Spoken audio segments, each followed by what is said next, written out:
I'm in northeast Syria visiting the camps where families of ISIL fighters are still being held.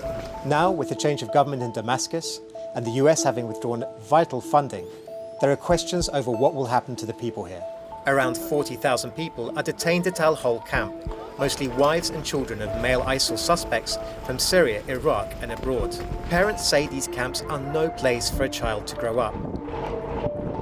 Sanitation and health services are dire. The US State Department's freeze on foreign aid could make conditions even worse. This assistance cannot last forever.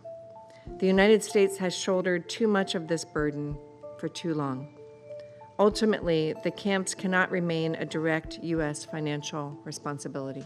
There's a risk that the threat of ISIL could return, with the group believed by authorities to have sleeper cells operating here. US troops have been a key ally of the Kurdish-led Syrian Democratic Forces which run the camp. And there are reports those US forces may withdraw.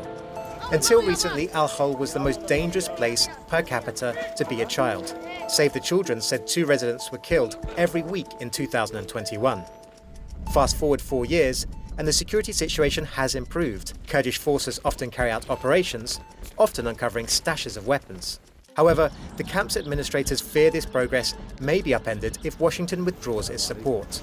تأثير توقيف المنظمات بالمخيمات وخاصة مخيم روج وهو رح يكون له تأثير كبير مو على المنطقة بشكل عام على العالم كله. Most foreign nationals have been trapped here, with Western countries reluctant to bring their citizens home. And both the Kurdish-led administration and the former Assad regime had little sway internationally. However, with the new government in Damascus, foreign residents in the camp now hope there may be fresh diplomatic channels for repatriation. I met this Scandinavian man who joined ISIL in 2014. He's imprisoned in Syria and tells me many inmates accepted their fate, but they hope their children would not languish in camps, saying they should be allowed to return to their home countries. The message from the camp authorities here in Roj and Al-Hol is clear. This is not the time for the US to withdraw its support.